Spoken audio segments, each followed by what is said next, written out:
दोस्तों, स्वागत है आपका मेरे YouTube चैनल इंग्लिश बाबू पर। और आज मैं फिर हाजिर हूँ आपके साथ एक नई स्टोरी लेकर। और दोस्तों, आज की जो स्टोरी है शॉर्ट स्टोरी है, लेकिन सुनने में बहुत मज़ेदार है, आपको कुछ सीखने को मिलेगा। और आज के इस स्टोरी में आपको कई सारे नए इंग्लिश के वर्ड मीनिंग सीखने को मिलेंगे, उसकी करेक्ट प्रोनाउंसिएशन का पता चलेगा। और दोस्तों, इसका जो ग्रामर का पार्ट है, जो इसका और जो इसके अलावा जो पार्ट ऑफ स्पीच है, उसे हम बिल्कुल डिटेल में कवर करेंगे, तो ट्रांसलेशन आप बिल्कुल आसानी से सीखेंगे। तो चलिए दोस्तों, आज की इस कहानी को हम शुरू करते हैं। और सबसे पहले कहानी का टाइटल देखते हैं। कहानी का टाइटल है हेस्ट इनवाइट्स ट्रबल। क्या मतलब हुआ? देखिए, हेस्ट एक नाउन है जिसका मतलब होता है जल्दबाजी, और इनवाइट करने का मतलब होता है आमंत्रण देना, बुलावा देना, और ट्रबल का मतलब होता है परेशानी। तो क्या मतलब हुआ? हेस्ट इनवाइट्स ट्रबल मतलब कि जल्दबाजी परेशानी को निमंत्रण देती है। तो दोस्तों, ये इस कहानी का टाइटल है, शीर्षक है। अब मैं इसे पढ़ना शुरू करता हूँ। आपसे रिक्वेस्ट है आप इसे बिल्कुल ध्यान से सुनें। और दोस्तों, आपसे एक और रिक्वेस्ट है कि यदि आपको वीडियो अच्छा लगे, पसंद आए, तो आप इसे लाइक भी ज़रूर करके जाएं। तो चलिए इसको शुरू करते हैं।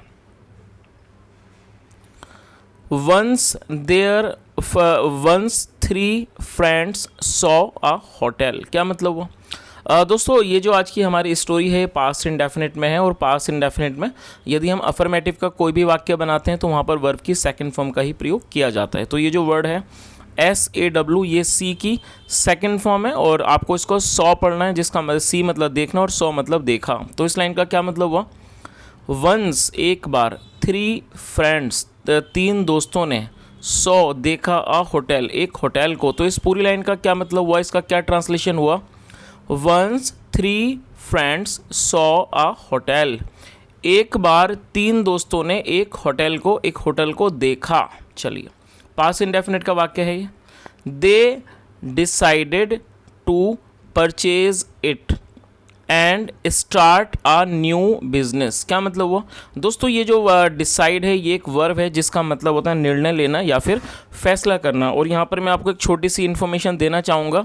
जब भी आप कोई ऐसा वाक्य बनाना चाहते हैं जिस वाक्य के अंदर दो वर्बों का प्रयोग किया जाता है, तो आपको ये चीज़ हमेशा याद रखनी है कि जो उसके अंदर जो वर्ब पहले आती है, जो हमारी मेन प्रिंसिपल वर्ब है, उसको हमें आगे लिखना है। और जो उसके बाद जो वर्ब आएगी वो हमें उसके बाद लिखनी है, और उससे पहले आपको टू लगाना है। टू लगाने के बाद आपको दूसरी वर्ब का प्रयोग करना है। और आपको साथ में ये भी चीज़ याद रखनी है कि टू लगाने के बाद आप जो वर्ब लगाएंगे वो हमेशा ही वर्ब की फर्स्ट फॉर्म लगाएंगे। तो आप इस चीज़ को याद रखें कि जब भी आप कोई ऐसा वाक्य बनाना चाहते हैं जहाँ दो वर्बों का प्रयोग किया जाता है, तो जो आप दूसरी वर्ब लगाएंगे वो उससे पहले आपको टू लगाना है, और टू के बाद हमेशा ही वर्ब की फर्स्ट फॉर्म का यूज़ किया जाता है। और परचेज का मतलब होता है खरीदना। तो इस लाइन का क्या मतलब हुआ? दे डिसाइडेड, उन्होंने तय किया, टू परचेज खरीदने का मतलब क्या हुआ? डिसाइड मतलब तय करना या फिर फैसला करना, निर्णय करना। They decided to purchase it, और इट जो है वो होटल के लिए यूज़ हो रहा है। तो इस लाइन का क्या मतलब हुआ? They decided to purchase it, उन्होंने उसे खरीदने का फैसला किया। एंड स्टार्ट, और शुरू करने का, अ न्यू बिजनेस एक नए व्यापार को। तो इस पूरी लाइन का क्या मतलब हुआ यहाँ पर? इसको हम ऐसे समझ सकते हैं, they decided to purchase it and start a new business. मतलब कि उन, और दे का मतलब होता है वे या फिर वे लोग, क्योंकि यहाँ पर एक से अधिक लोग हैं, तीन दोस्त हैं, तो यहाँ पर दे का प्रयोग किया गया है। तो क्या मतलब हुआ? उन लोगों ने तय किया उसे खरीदने का और एक नया व्यापार शुरू करने का। चलिए आगे देखिए। They were standing nearby and talking about purchasing it. क्या मतलब हुआ? देखिए, ये जो वॉज वर्ग के बाद फोर्थ फॉर्म का प्रयोग किया गया है, तो आपको ये चीज़ याद रखनी है कि जब भी हम कोई पास्ट कॉन्टिन्यूस का वाक्य बनाना चाहते हैं तो वहाँ पर वॉज या वर्ग का प्रयोग किया जाता है हेल्पिंग वर्ब के रूप में।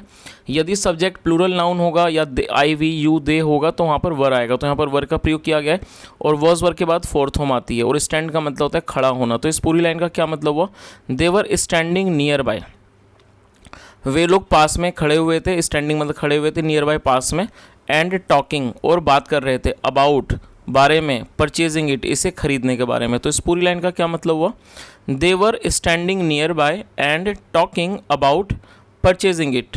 वे खड़े मतलब कि देवर स्टैंडिंग नियर बाय, वो पास में खड़े होकर बातें कर रहे थे उसको खरीदने के बारे में। चलिए आगे देखिए। Meanwhile a man approached them and said. देखिए अप्रोच करने का मतलब होता है कि जब कोई व्यक्ति किसी के पास जाए या फिर आए उसे अप्रोच कहा जाता है और ये वर्ब की सेकंड फॉर्म है। और मीनवाइल का मतलब होता है इस दौरान। तो क्या मतलब हुआ, मीनवाइल इस दौरान, अ मैन अप्रोच्ड दैम एक आदमी उनके पास आया, एंड सेड और कहा, I am the owner of this hotel, मैं इस होटल का मालिक हूँ। ऑनर का मतलब क्या होता है, मालिक। तो इस पूरी लाइन का क्या मतलब हुआ, meanwhile a man approached them and said I am the owner of this hotel, मतलब इस दौरान एक आदमी उनके पास आया और कहा मैं इस होटल का मालिक हूँ। चलिए आगे देखिए, आई हैव हर्ड, मैंने सुना है, और ये हियर की थर्ड फॉर्म है। हर्ड इसका मतलब होता है सुनना।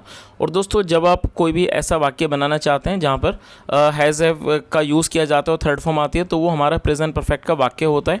प्रेजेंट परफेक्ट के अंदर दो हेल्पिंग वर्ब होती हैं, हैज़ और हैव, और यदि हमारा सब्जेक्ट आई, वी, यू, दे या फिर प्लूरल होगा उसके साथ हैव का प्रयोग किया जाता है। और यदि हमारा सब्जेक्ट ही, शी, इट या फिर सिंगुलर नाउन होगा तो वहाँ पर हैज़ आएगा। तो फिलहाल हमारा सब्जेक्ट आई है तो आई के साथ हैव का प्रयोग किया जाता है, और हैव के साथ हैज़ हैव के बाद थर्ड फॉर्म का प्रयोग किया जाता है प्रेजेंट परफेक्ट में। तो ये प्रेजेंट परफेक्ट का वाक्य है। तो क्या मतलब हुआ, आई हैव हर्ड, मैंने सुना है, दैट की, यू वॉन्ट, तुम चाहते हो, टू परचेज, खरीदना। तो क्या मतलब हुआ उस पूरी लाइन का, I have heard that you want to purchase it, मैंने सुना है आप इसे खरीदना चाहते हो। इट जो है वो होटल के लिए यूज़ हो रहा है, मैंने सुना है आप इसे खरीदना चाहते हो। How much money do you have. दोस्तों ये जो आप वाक्य देख रहे हैं ये हमारा पजेसिव सेंटेंस है। पजेसिव का मतलब होता है ऐसा कोई भी वाक्य जहाँ पर हम ये शो करते हैं कि किसी के पास कुछ है या नहीं है। तो ये पजेसिव का इंट्रोगेटिव वाक्य है। और मैं आपको ये भी बता देता हूँ, ये जो वर्ड है हाउ मच, ये एक इंटेरोगेटिव वर्ड है जिसका मतलब होता है प्रश्नवाचक शब्द। तो जब भी आप इसमें एक और शब्द होता है हाउ मैनी और हाउ मच, इनके दोनों के बारे में आपको बता देता हूँ। यदि आप ऐसी चीज़ों के बारे में बात कर रहे हैं जिनको हम काउंट कर सकते हैं तो वहाँ पर हम मैनी का प्रयोग करते हैं, जैसे कि how many mobiles, how many cars. और यदि वो अनकाउंटेबल है तो वहाँ पर हाउ मच आएगा। तो क्या मतलब हुआ, हाउ मच मनी मतलब कितना धन, या मनी को कहते हैं धन या फिर पैसा। How much money do you have, आपके पास कितना पैसा है, या कह सकते हैं आपके पास कितना धन है। चलिए आगे देखिए। और दोस्तों यहाँ पर आप देख सकते हैं ये इंट्रोगेटिव का चिन्ह भी है। तो ये क्वेश्चन है, how much money do you have, आपके पास कितना धन है। चलिए आगे देखिए, वी हैव 5 लाख रुपीज़, ये भी हमारा पजेसिव सेंटेंस है, क्योंकि जब हम किसी के पास कुछ होना दिखाना चाहते हैं कि किसी व्यक्ति के पास कुछ है, तो वहाँ पर आपको ये चीज़ याद रखनी है कि आप ऐसे वाक्यों को बड़े ही आसान तरीके से बना सकते हैं। सिर्फ आपको हैज़ हैव का प्रयोग करना है हेल्पिंग वर्ब के रूप में। और यदि आपको ये चीज़ भी याद रखनी है, और यदि आप चाहें तो इस चीज़ को नोट भी कर सकते हैं, यदि हमारा सब्जेक्ट आई, वी, यू, दे या फिर प्लूरल नाउन होगा तो उसमें हैव आएगा, और यदि सब्जेक्ट होगा ही, शी, इट या फिर सिंगुलर तो उसमें हैज़ आएगा। फिलहाल हमारा सब्जेक्ट वी है तो वी के साथ हैव का प्रयोग किया गया है। तो इस लाइन का क्या मतलब हुआ, वी हैव, हमारे पास हैं 5 लाख रुपीज़, 5 लाख रुपए। तो पूरी लाइन का क्या मतलब हुआ, वी हैव 5 लाख रुपीज़, हमारे पास 5 लाख रुपए हैं। One of them replied, one of them का क्या मतलब हुआ, उनमें से एक। दैम, ये जो दैम है ये हमेशा ग्रुप के लिए यूज़ होता है, आप इस चीज़ को भी याद रखें। वन ऑफ दैम रिप्लाइड, उनमें से एक ने जवाब दिया। रिप्लाई करने का मतलब होता है जवाब देना, और ये सेकंड फॉर्म है। इसकी जो फर्स्ट फॉर्म है वो है REPLY, और ये सेकंड फॉर्म है रिप्लाइड, मतलब जवाब देना। तो क्या मतलब हुआ, वन ऑफ देम रिप्लाइड, उनमें से एक ने जवाब दिया। चलिए आगे देखिए, ऑल राइट मतलब ठीक है, गिव मी द मनी, मुझे पैसे दे दो, एंड टेक दिस, और इसे ले लो। टेक का मतलब होता है लेना या ले जाना, तो यहाँ इसका मतलब है लेना। तो इस पूरी लाइन का क्या मतलब हुआ, ऑल राइट मतलब ठीक है, गिव मी द मनी मुझे पैसे दे दो, एंड टेक दिस और इसको ले लो, this. These are papers of the hotel. दोस्तों ये जो वर्ड है दीज, आप इसको भी नोट कर सकते हैं। ये जो शब्द है दीज, वो दिस का प्लूरल नाउन है। जब वस्तु एक से अधिक होती हैं तो दिस नहीं लगाया जाता, दीज लगाया जाता है, क्योंकि यहाँ जो पेपर्स हैं वो प्लूरल नाउन है। तो इसके लिए आप दिस का प्रयोग नहीं कर सकते, आपको इसके लिए प्लूरल वर्ड का यूज़ करना पड़ेगा, और दिस का प्लूरल होता है दीज। तो क्या मतलब हुआ, दीज आर पेपर्स, ये मतलब ये पेपर्स हैं, कागज़ हैं, ऑफ द होटल, होटल के। तो दोस्तों आप जानते ही होंगे जब भी इस तरह का कोई प्रॉपर्टी वगैरह होती है, चाहे वो होटल, मकान, दुकान, तो उसके पेपर्स होते हैं। तो यहाँ पर उन्हीं डॉक्यूमेंट्स के बारे में बात हो रही है जिन्हें पेपर कहा जाता है। तो क्या मतलब हुआ, these are papers of the hotel, मतलब कि ये जो पेपर हैं, ये जो कागज़ हैं ऑफ द होटल, वो इस होटल के हैं। तो इस पूरी लाइन का क्या मतलब हुआ? These are papers of the hotel, ये होटल के कागज़ हैं, या कह सकते हैं ये होटल के पेपर्स हैं। चलिए आगे देखिए, you are the owners of the hotel now. और यहाँ पर ऑनर्स क्यों यूज़ किया गया है? क्योंकि यहाँ पर हमने कहानी में देखा है, यहाँ पर 3 लोग हैं जो उस होटल के ख़रीदने के बारे में बात हो रही है, तो यहाँ पर ऑनर्स लगाया गया है क्योंकि मालिक जो है एक से अधिक हैं। तो इस पर लाइन का क्या मतलब हुआ? यू आर द ऑनर्स, अब आप मालिक हैं, ऑफ द होटल नाउ, इस होटल, मतलब अब आप होटल के मालिक हैं। चलिए आगे देखिए, द 3 फ्रेंड्स, मतलब कि तीन दोस्तों ने हैप्पीली, दोस्तों हैप्पीली एडवर्ब है, आप इसे नोट कर लीजिए।